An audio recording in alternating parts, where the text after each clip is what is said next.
Good afternoon, everybody, and welcome. First council meeting of 2026. Hard to believe it's already here, but it is, and we're ready to go. So tonight's meeting, this is a council work session meeting, and we'll be going over all the issues that will be on the agenda for voting next week. So this is when you get your opportunity to tell us what's on your mind and what you think about any of these, and what you think we need to know as we consider these being put on the agenda. First item on the agenda, councilperson discussion. Jennifer, it's yours. Thank you. So I just want to share with the community today that we lost a leader and a servant in our community. First Presbyterian Church pastor Chrissy Ennin passed away on Tuesday. And I just want to take this time to give thanks for the life and the ministry of Chrissy, who was a wife, a mother, a mentor, and a friend, and so much more. So I'm just going to share a few words about her. She was the epitome of her life's mission, which was to share love. She was pure love, pure joy with the biggest, brightest smile you can see there. And many have shared, you're a better person if you knew her. Chrissy's ministry and life reflected Christ's welcome, making space for all to feel seen, known, valued, and above all, loved. Chrissy brought comfort and clarity to those she knew and hope to those she knew through her preaching, but also just through her natural presence. She lived her faith with exuberance from the pulpit. Nothing lit her up more than being a shepherd to the First Presbyterian Church family. That being said, Chrissy loved the entire Gulf Shores community. She believed deeply that faith should be lived out beyond the church walls, and she worked tirelessly to strengthen the place and people she loved. She was always working on something, always wanting to share her new ideas. She was an active member of the Chamber of Commerce. She was a graduate of their call program. Her call group founded the community garden at the church, providing fresh produce to the Christian Service Center to help meet the needs of neighbors with dignity and care. Chrissy established the Helping Hands Business Center to create affordable space for local entrepreneurs and support small businesses as they take root. Through this vision, she also helped launch a new preschool addressing childcare needs and supporting working families in our community. She was a partner with Gulf Shore City Schools. She was a mentor with the Kids Hope program and opened the church parking lot to our school system so children could walk safely to school. And just in Chrissy's style, she would always go above and beyond. And in the holidays, she would bring treats and fun things for the kids throughout the school year. She was the secretary of the Waterway Village Merchants Association, so championing the city's long-term vision for the waterway development. She was a bright light at the South Baldwin Community Theater. She was busy. And a consistent member of the Turtle Watch. She loved a sunrise. She was a connector, bringing together faith, service, education, and local commerce. Chrissy was really hopeful and, she was really excited for the future. Always dreaming of what could be built when people came together with purpose and love. Her legacy lives on in the lives of the many people she counseled and inspired, myself included, in our small businesses, our nourished families, happy, healthy students, and a strong, more connected Gulf Shores. So I just want to lift her and her community up in prayer. Chrissy, thank you for the ways you reflected your love, spoke your truth, and gave of yourself. May we lift up her family, surrounding them with the Lord's peace that surpasses understanding. Hold them close in their grief, comfort them in their sorrow, and remind them that they're not alone. We pray for the Gulf Shores First Presbyterian Church in this season of loss.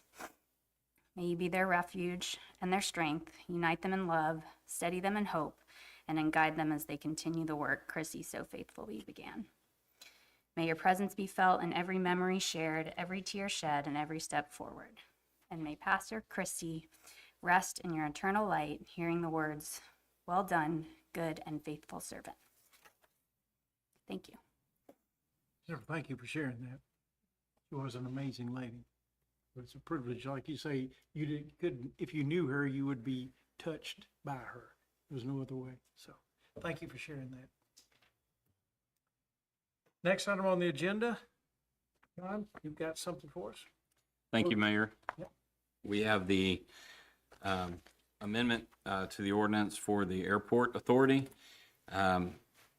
Several years ago, the city council appointed 2 ex officio members of the airport authority. And with this ordinance, we would be making them directors, which would bring our total airport authority board of directors from 5 to 7. So that's what we're proposing tonight. This being a work session, we'll have any comments from the audience first, but council, any questions or comments? By the audience with anything they'd like to add to this discussion? Thank you, John. Next, we have Capital Projects Department. Clint?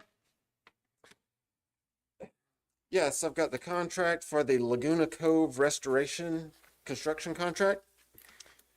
And so, as you remember, or may remember, we received a grant several years ago from NERDO, which is funded by the BP oil spill money.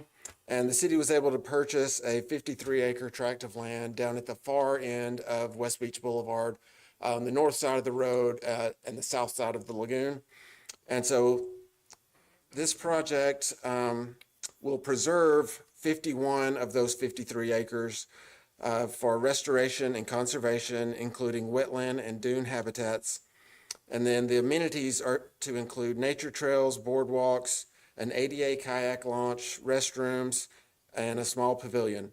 And this park will be open during daylight hours. And note that there is no beach access to the Gulf provided with this. And the park will provide passive recreation opportunities for the community while restoring and protecting critical habitat. So the city opened bids on December 9th. Asphalt Services Incorporated was the lowest conforming bidder with a total base bid amount of $2,662,963.95, and includes some of the things I just mentioned there. The construction of a nature park on the south shore of Little Lagoon. And as I mentioned, the city has worked with DCNR and U.S. Fish and Wildlife to preserve the majority of the acres. And so just the vicinity map. So this is the far west end of West Beach Boulevard. And so in red there, that's the 2 parcels. And, you know, a long time ago, this was slated for development. But so now the city has bought this and be primarily preserved. And you can see the Laguna Key subdivision farther to the west there. And so this is a rendering of the site plan. You can see there's an entrance that will be gated. So it will be gated off at nighttime. And you've got a small amount of parking, 20-something spaces. And there's a walkway that goes out to the pavilion on the east end. There's a boardwalk across the wetlands to go to a small pier and water access. And then on the far west side, there's a shorter boardwalk that goes to the kayak launch.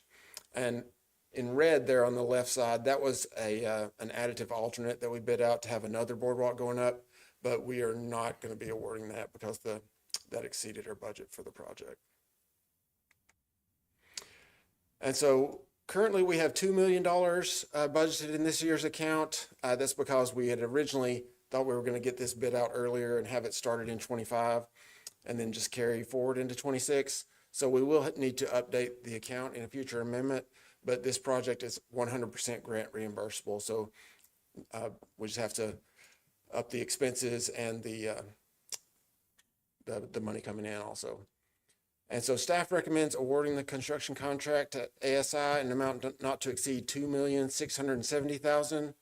And that is the amount that the grant was for. So I'd be glad to answer any questions if you have any. Council, questions? Is this majority beach mouse habitat A good chunk of it is, yes. and or wet? It looks Yes. to be like, Yes. Yeah, basically everything on the north side along the lagoon is wetlands. And then we are going to preserve some dune habitat area, and there will be some projects in the future, doing some little restoration projects and put up sand fence and that sort of thing. Thank you. Anybody in the audience, any questions or comments? Thank you, Clint. Engineering Department, Jenny. Good afternoon. So what I have tonight is to allow golf carts in the Cotton Bay subdivision. In November, the HOA for Cotton Bay reached out to the city and asked if they could have golf carts within their subdivision. So after coordinating with police and public works and engineering, we are all recommending approving golf carts on the following roadways listed there: Cotton Bay Boulevard, Savannah Lane, Plantation Lane, Cotton Bay Lane, Cotton Bay Drive West, Cotton Bay Drive East, and Cotton Bay Court. That'll cover all of the roadways within that neighborhood. It is worth noting that golf carts are not allowed on Cotton Creek Drive, County Road 4, and all golf cart operators must be at least 18 years old in the city. Those two are already in our ordinances, but just reminding everybody of those facts as well. So we recommend approving golf carts in this neighborhood. Thank you, Jenny. Council, any questions, comments? Anybody in the audience, anything? I have a quick question, sorry. Can they cross the Cotton Creek in the golf cart? So there is no designated crosswalk there. However, they could, in the vehicular lane of traffic, cross the street. They cannot travel along it. They can go to that Royal Glen Boulevard. Yes. I'm assuming that's the reason they would want it, the potential to get to Publix, those type of things, so. Anybody, anything that I missed? Jenny, thank you. Taxi franchise renewals, Hannah? Yes, sir. Good afternoon. Before you for consideration are the 2026 taxi franchise renewals that you approve annually. The taxi companies requesting franchise renewals include A1's Miss Mary Taxi Service, LLC, Bama Beach Shuttle, LLC, Beach Buggy Taxi Service, LLC, Beach Express Taxi, LLC, Blue Dolphin Taxi, Gulf Coast, LLC, Coast Cab, Coastal Express Shuttle, Cross Cabs Incorporated, Gulf Logistics, LLC, Jersey Taxi, LLC, Perdido Key Party Bus, Robbins Rides, and the Surfside Shuttle. Upon approval, these 13 companies will all have satisfied all of the requirements, which include the vehicle inspections, proof of insurance, list of vehicles, as well as a list of approved drivers. The budget implications include an annual $200 franchise fee, as well as obtaining a business license, which the minimum fee is based on gross receipts and starts at $135, as well as an individual driver fee of $25 for a new driver or $10 for a renewal of an existing driver. So happy to answer any questions if you have them. These are all renewals, is that what you said? So there's Yes, sir. nothing new. Correct. Any other questions, council? Audience, anybody? Thank you, Hannah. Next, we have planning and zoning. Scott and Andy. Yes, sir. Before you for introduction is a proposed zoning text amendment pertaining to the initial zoning that newly annexed property receives when it is annexed into the city. So your current ordinance basically states that all land will immediately come into the city as R14, which is a single-family residential zoning district. Or if it was previously zoned under Baldwin County zoning, it would come in at a comparable or similar zoning as whatever Baldwin County had it proposed as. Your Planning Commission at their December meeting heard this request and considered it, and the recommendation to change was to, by default, make every property that requests annexation to go through the pre-zoning process. So it would first go to the zoning or the Planning Commission, receive a recommendation for whatever the appropriate zoning would be, then come to council and go through the pre-zoning with a carve out for properties that have an existing single-family house. So if it's a undeveloped or say it's an agricultural property, a 40-acre tract coming in, they would need to go through rezoning. Or if it was commercial, they would need to go through pre-zoning. But if it's a person's house already living there and they're wanting to annex, most likely for school system, they could come in at a comparable single-family zoning. So recap or introduction of the pre-zoning process. This is set out in state code. And essentially what it says is cities have the ability to pre-zone up to 180 days prior to the annexation being complete.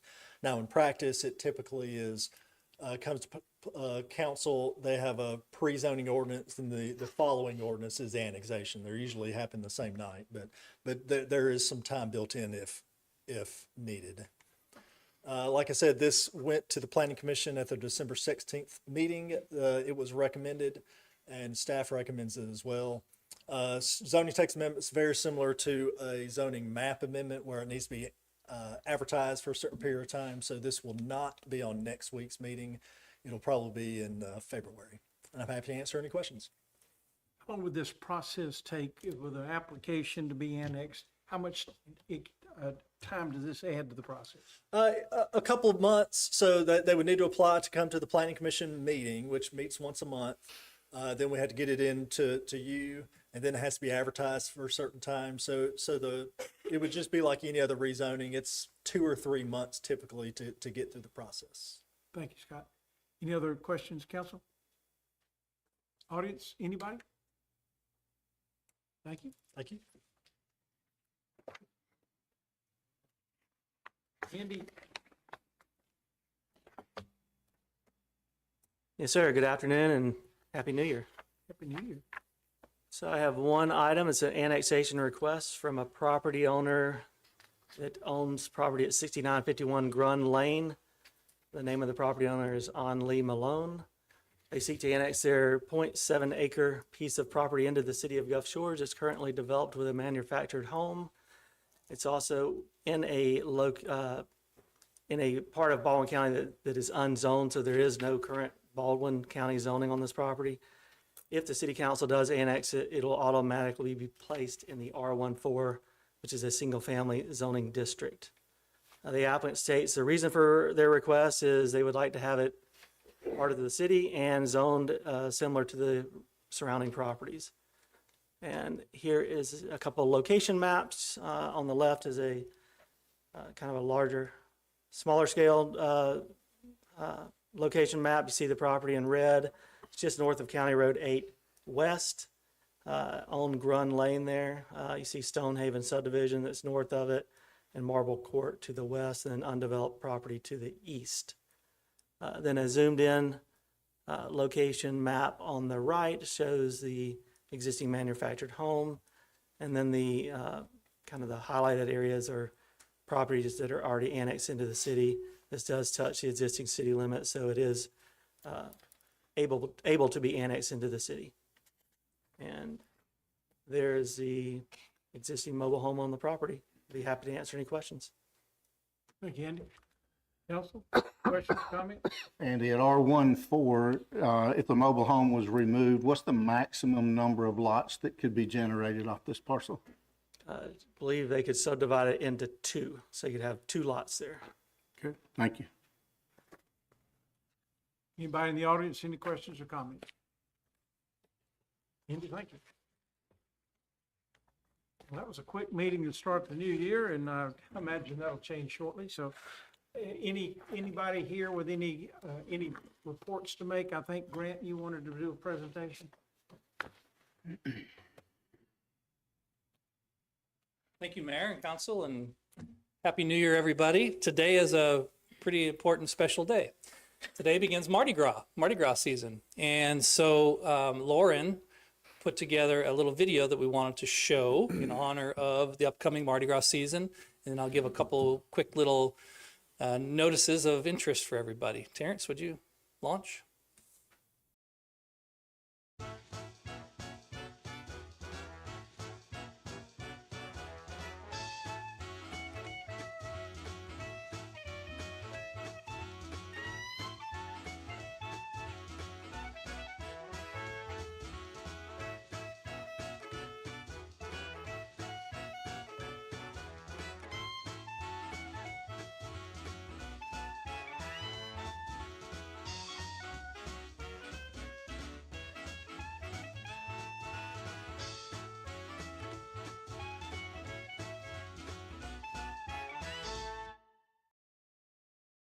What's going on there? So February 17th is Mardi Gras Fat Tuesday, and for 46 additional years prior to this 47th, we've hosted a 10 o'clock Mardi Gras parade. Over the years, the location has changed, and we're back this year, Highway 59, starting here at Clubhouse Drive, and we'll parade all the way to the beach.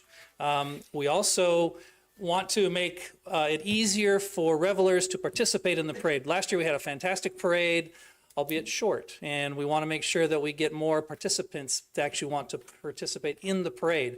So later this week, we'll be posting our application on the city's website, and we've reduced our entry fee down to $25, and we've tried to encourage additional types of organizations to come in and join in the fun. We really want to try to encourage a good community showing up for the actual parade. You need three things to have a parade. You need people in the parade, you need spectators, and you need the route. And we think we've got all of those now. We just need the people to jump in and help us participate. So this is a challenge to everybody in the audience and listening on Facebook and our mayor and council.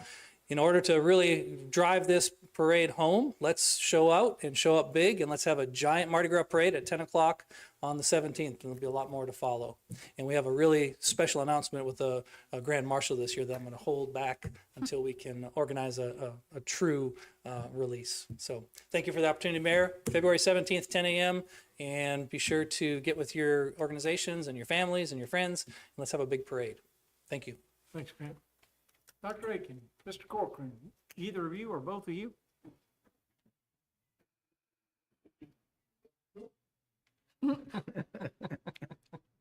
It's unusual. Second. I'll be quick. I just wanted to let you know, as one, if you didn't know, we have a cybersecurity team at Gulf Shores High School that competes in competitions teaching kids about cybersecurity. Recently, we competed in the Lieutenant Governor's Cyber Cup, so it's a statewide competition. We were in second place after the first day, which is great. We ended up in 17th place, which is still really good. This is the second year we've had a team. And we have also competed in the National Cyber Patriot Competition. And so there were about 4,000 teams in there, and I think we were in 821st place. So we're really excited that that team is getting started and continuing with what we're doing in engineering and robotics and computer science. And speaking of robotics, we have formed a FIRST robotics team. FIRST stands for something, if you know. John, you know? I don't remember. But anyway, we're hosting our first competition this weekend, and Mr. Jamie McClung, if you haven't met him, he is a fantastic teacher, and he is leading that charge. So really excited about where we're headed. Thank you. Thanks, Dr. Aiken. Anybody here with anything they'd like to share or comments they'd like to make? I have an announcement, Mr. Mayor. Yes, sir. I want to remind everybody that this weekend from 8 to noon at the Gulf State Park Pavilion is our annual e-cycling and a shred event. You may bring up to 50 pounds of personal shred to be, this is all free of charge, of course. Gilmore Services will be on site, so bring your old tax records. Anything you want to make sure securely shredded will be able to take place at the Gulf State Park Pavilion. The only thing electronically that cannot be accepted anymore, unfortunately, is those great big CRTs, old televisions, and those big CRT monitors. I'm going to work on a solution to find out if there's some place that we can find where if you do have one, it can be disposed of responsibly. But at this time, they are not going to be accepted. But anything else that you want to retire, batteries, anything that plugs in, anything doesn't plug in, tablets, computers, cords, even a computer that has a hard drive in it will be securely destroyed. Our partner in Mobile this year is Electronic Services Recycling, and they're our partner this year.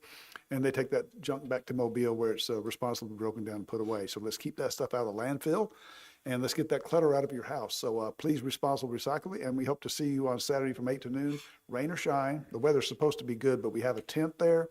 Have plenty of help from both the youth leadership, students from Gulf Shores and Orange Beach High School, and they will be on hand to offload everything you have. We have all the help we'll need, so don't even have to get out of your car. You pull through, and they will swarm your vehicle and take anything you want out of there, and then you can be on your way in no time. So we hope to have great participation. Hopefully everybody listening has been tuning in on that, but I want to make sure everybody knows that's this weekend, 8 to noon, State Park Pavilion.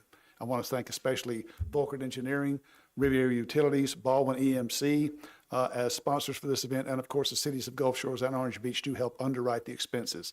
And we're grateful for that community participation that doesn't cost you a thing to responsibly recycle the right way. Thank you. Steve, thank you. Anybody else on anything? there a motion to adjourn? Do we need one? We Motion to stand adjourn. adjourned. We'll see you next Monday night. And we'll do it again.